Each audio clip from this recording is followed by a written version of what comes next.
Good evening. This is Akanksha Shukla from Ajay Kumar Garg Engineering College. I am from IT department and today I am going to discuss about the topic that is clustering. So, first of all, what is clustering? Basically, the clustering is a group of objects, the objects which are having same characteristics or same behavior, or if the objects are exhibiting the similar characteristics, similar behavior, then these objects basically form a group. That group is known as clustering. So, the process of examining the collection of the points or grouping them into the clusters. Criteria. So, based on that criteria, if we are going to group the objects and then we are going to form a cluster, then basically that complete process or that complete transformation is known as clusters. So, in machine learning, what is the clustering? It is the process by which we create the groups in a data, just like customers, products, employees, textual documents, in such a way that if objects falling into any of the group exhibiting the similar properties with each other and the objects which are having the different features or characteristics fall in other groups. So, during that process, what is the outcome? That we can easily identify the different kinds of groups which the particular data or which a particular document is containing. So, the goal is to have the clusters just like exhibiting the same objects or the different group which are exhibiting the same characteristic. The two clusters, if there are two clusters, cluster 1 and cluster 2, then it means the cluster 1 is containing the objects which are having the same characteristics or features, and the cluster 2 is having the objects which are having similar characteristics or similar features with regard to the objects within that particular cluster only. But the properties, if we are comparing the properties of objects of cluster 1 and cluster 2, then there is a great difference or vast difference between the characteristics of these two clusters. Now, what are the main issues? That the data is very large, high dimensional data space is there, and data space is not Euclidean. Just like in natural language processing problems, the data space is not Euclidean. So, these three are the some issues, or we can say that main issues which we are going to have during the clustering process. So, here we can see with the diagram that the purple circles form a one clusters and the orange circle forms another clusters. The green dots are forming the another cluster and the blue dots are forming the another cluster. So, in this way we can say that the data points which are having the blue color, just like in this example, that is showing that the data points which are having the blue color is forming the cluster 1. And the data points which are having the green color is forming the cluster 2, and similarly cluster 3 and cluster 4. So, in this way we can identify or we can easily able to view the different kinds of clusters with the help of these kinds of diagrams, that how the clusters are formed. Example of data cluster into the three clusters based on Euclidean space. There are different criteria or different measures based on which we are going to identify the clusters. So, here the data is clustered into the three clusters based on the Euclidean distance formula. The Euclidean distance formula, as we all know, that the under root of x2 minus x1 ka whole square plus y2 minus y1 whole square. That is the Euclidean distance formula which we all know. So, based on that distance, based on that metric of measurement, we are going to identify the data points which are having the less distance with each other, and then we are going to form a one cluster. Similarly, cluster 2 and similarly cluster 3 are formed. So, these three clusters are formed based on the Euclidean distance formula. Now, the clustering algorithms, just like what they do, they take the data and using some sort of similarity matrices. Just like in the previous example, we are using the Euclidean space matrix. So, here the cluster, what is the basic fundamental of clustering algorithms? That they take the data and uses the some sort of similarity matrices. Just like in the previous example, we are using the Euclidean measurements or Euclidean matrix or space, then they form the groups. Later, then these groups can be used in various business processes, just like in information retrieval, in pattern recognition, in image processing, data compression, bioinformatics, in some predictions. So, all these are, we can say that these are the some applications in the business processes of clustering algorithm. So here we need to attain the two major goals. First major goal is similarity between one data point with another, and the second one is a distinction of these or those similar data points with the others, which most certainly heuristically different from those data points. Means in clustering we are having two major goals. That first of all, what we have to do, we have to find out the similarity between one data point to another data point, and the second one is that data points which are similar to other data points. So we are having one goal, that the similar objects are collected or formed a cluster 1. Now the second goal is to find out another similar group which are having the characteristics similar to that particular object, but with respect to that cluster, they are having distinctions between these two clusters.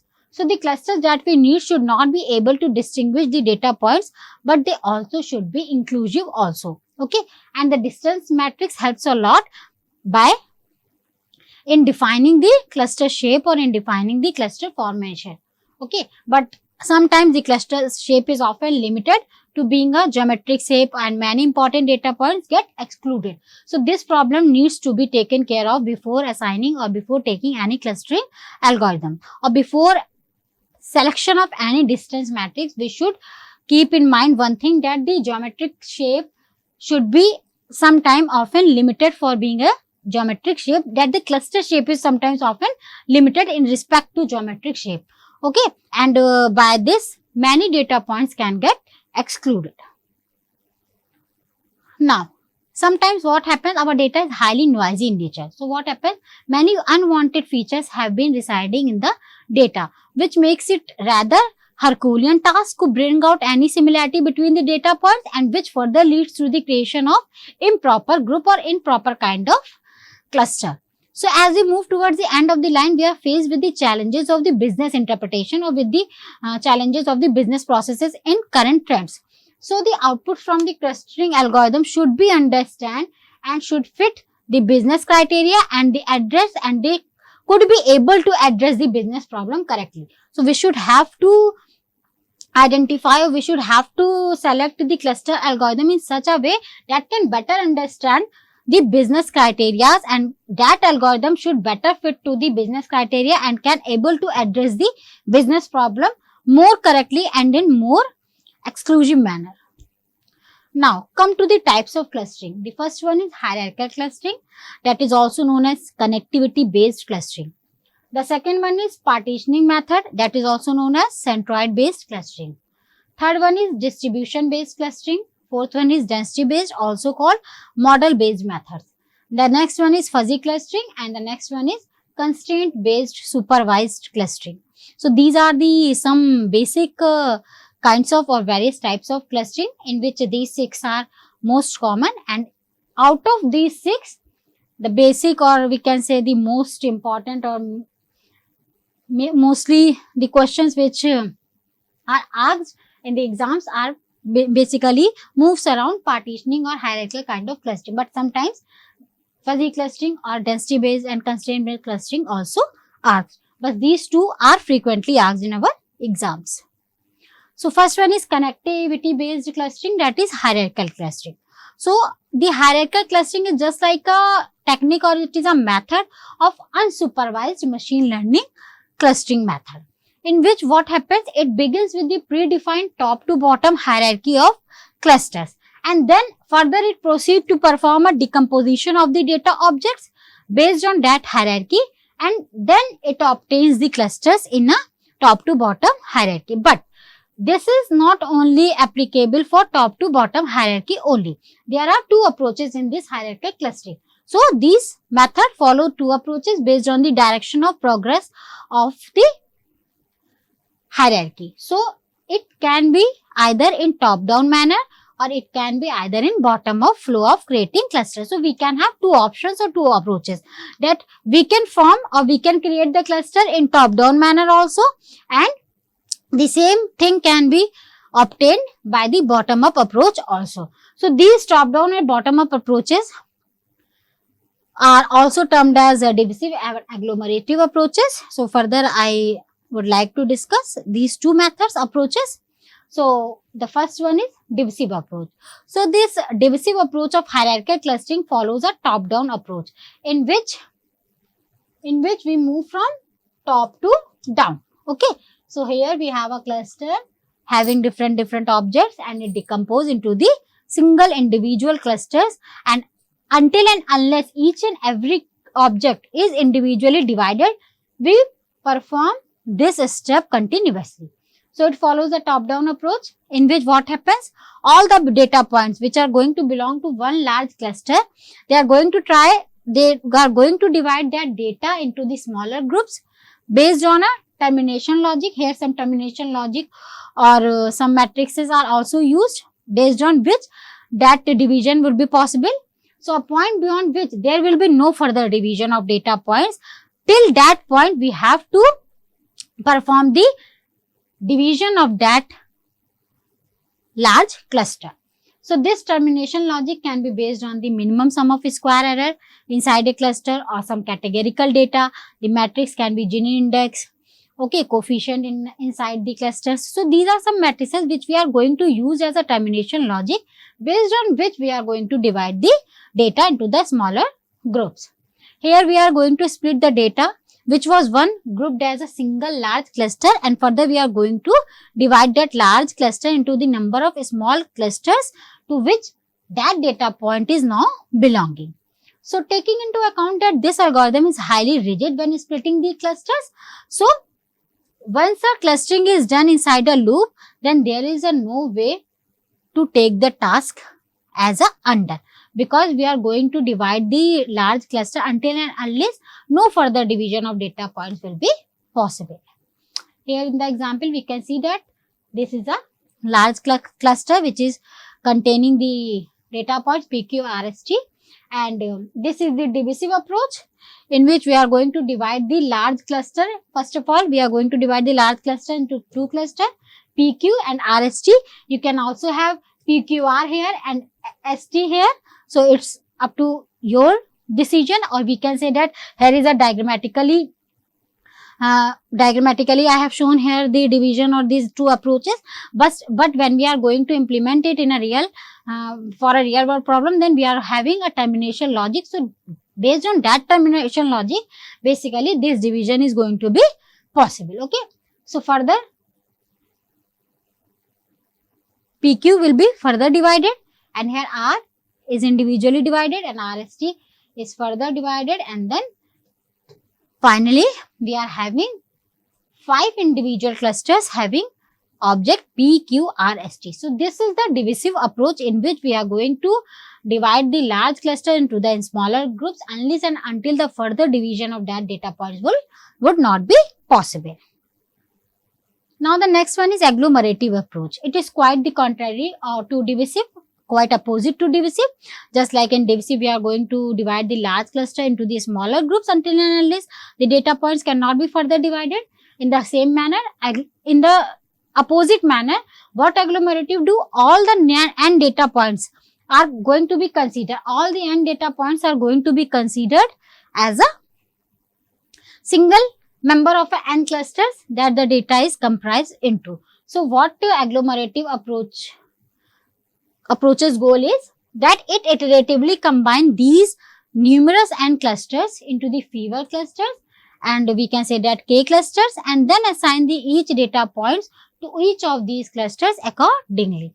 So this approach is bottom up one, and also it uses the termination logic.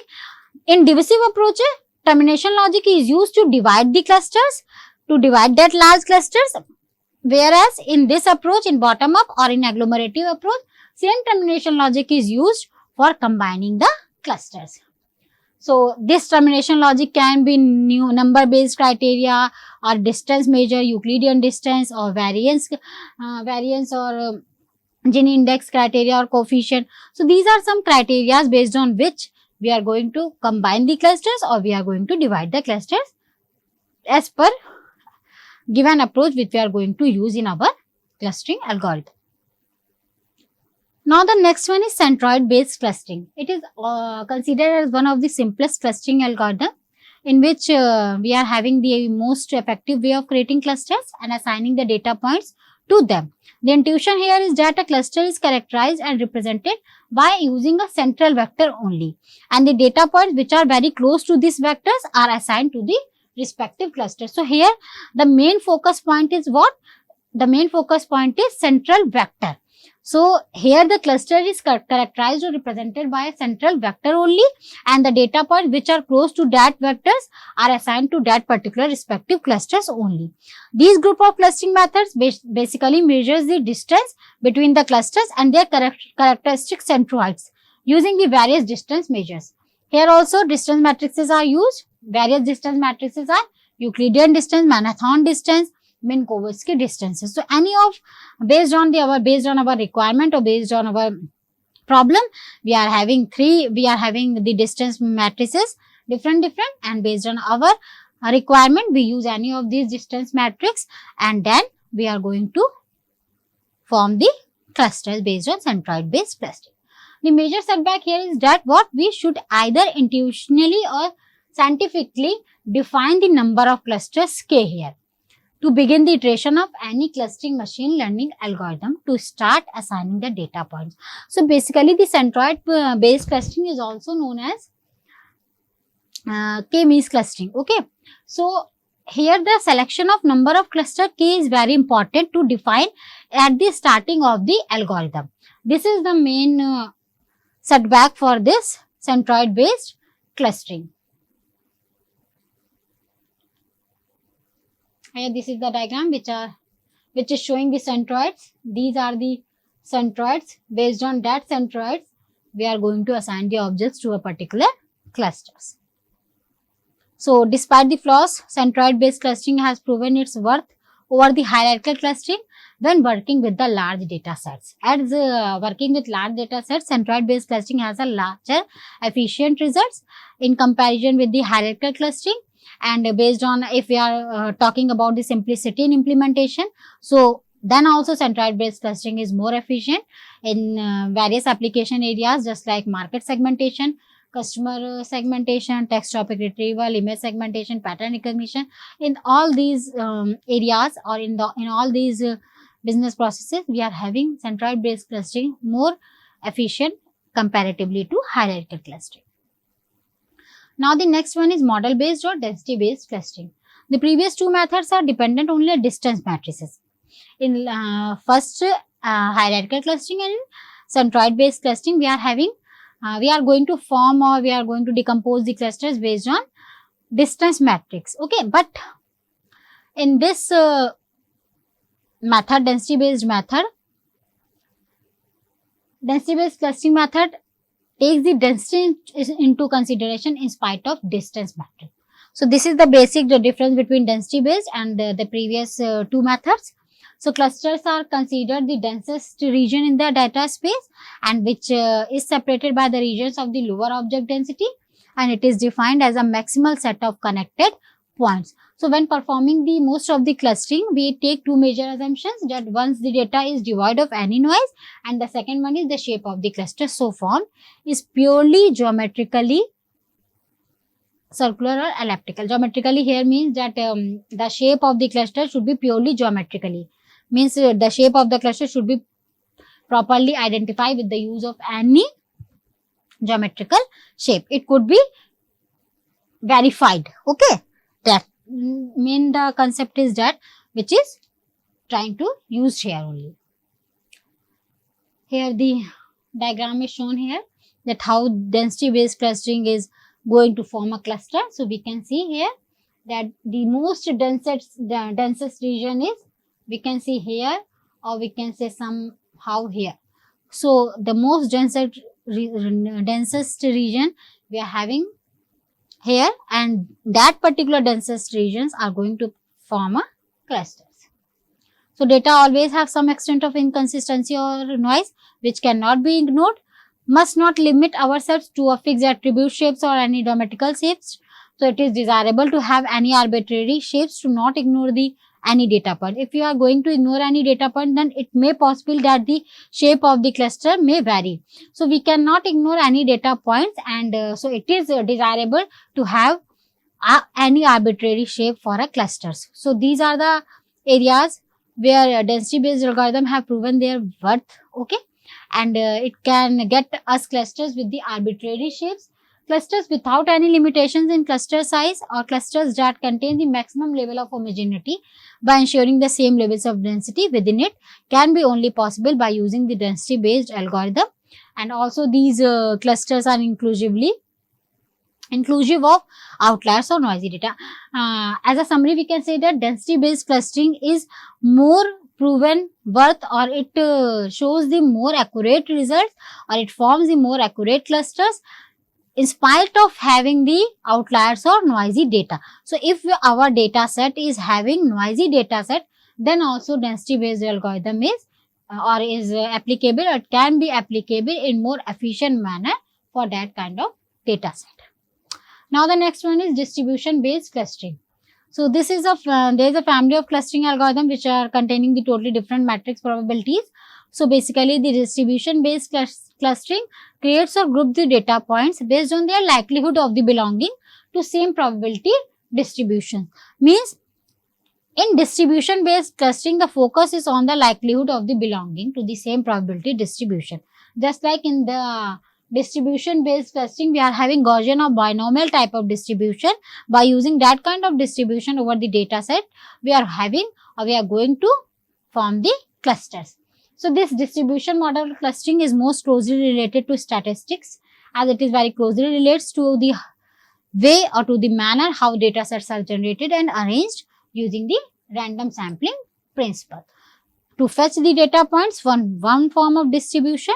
Okay, so that it can be easily easy for identifier to identify the belonging of that particular data points from one form of distribution, that how it belongs to the another form of distribution. So clusters here can then easily be defined as an objects that are most likely to belong to that particular or to that same distribution. Those whose belongingness is not very likely to the belongingness of the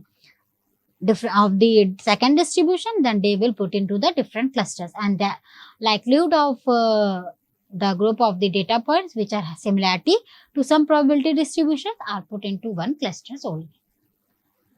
This is the diagram which is showing the distribution based clustering. Here we can see that 1, 2, 3 and 4 clusters are formed here based on the distribution based clustering, means based on the likelihood of their belongingness. Okay. So the major drawback of density and boundary based approaches is specifying clusters a priori to some of the algorithms, mostly in terms of definition of the shape of the cluster.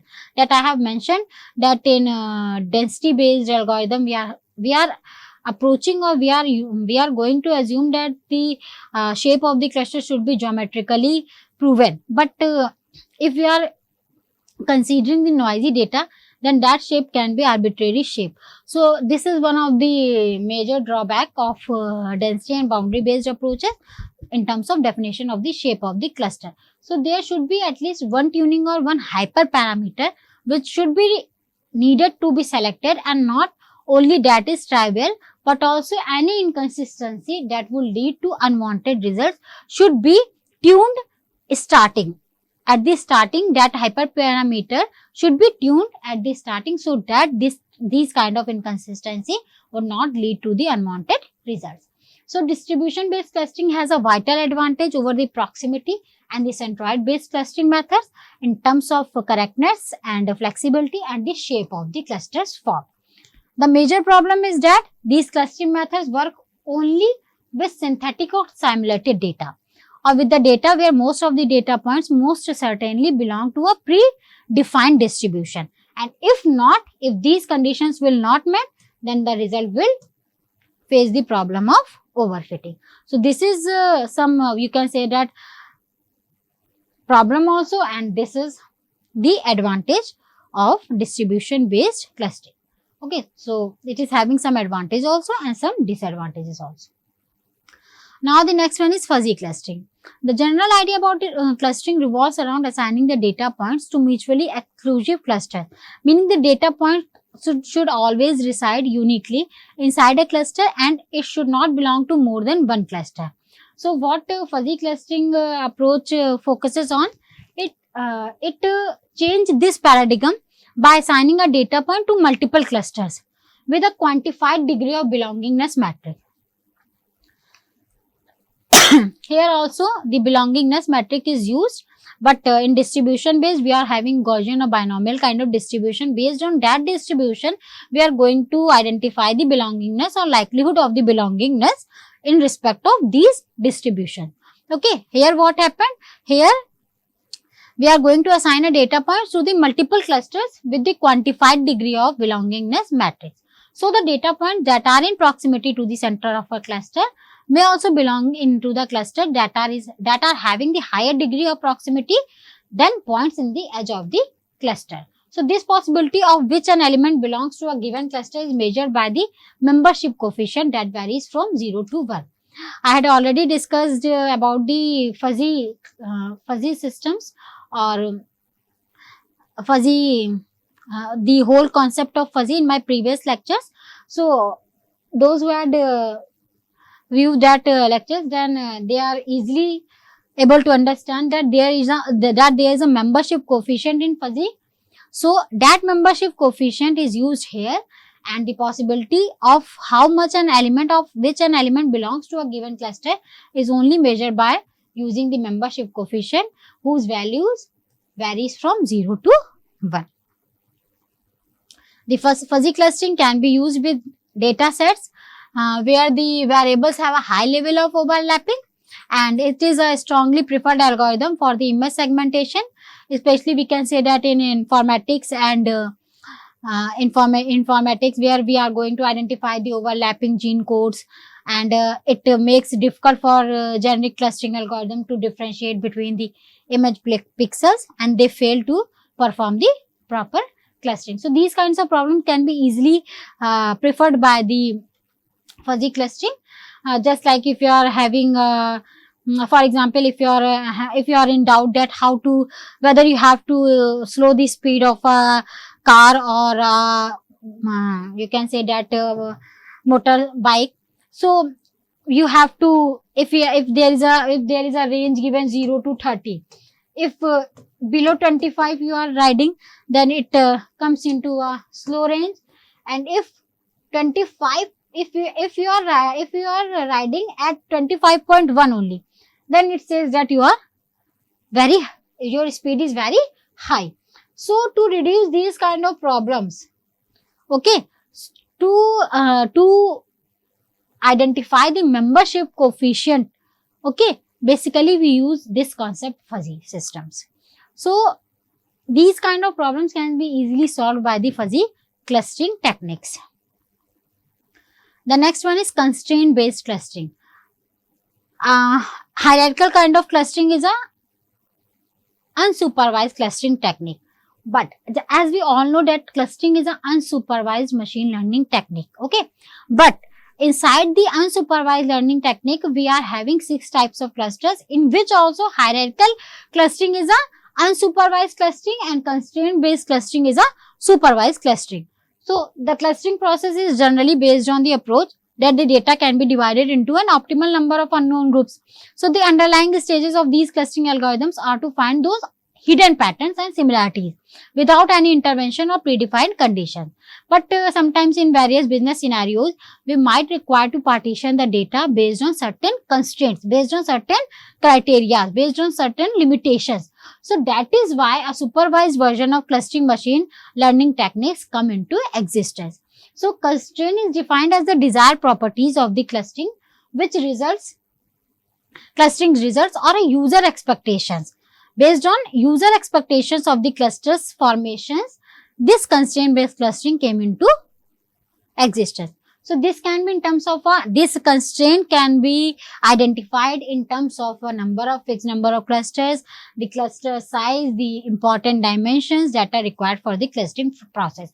So based on the requirement of that particular clustering process, that constraint can be vary from particular clustering process to process. Okay. This is the constraint based clustering analysis. Here we can see that the ATM allocation problem. It is a common constraint based clustering example, that the ATM allocation problem. So based on that, based on constraint, based on limitation, that ATM allocation problem can be easily solved by using constraint based clustering.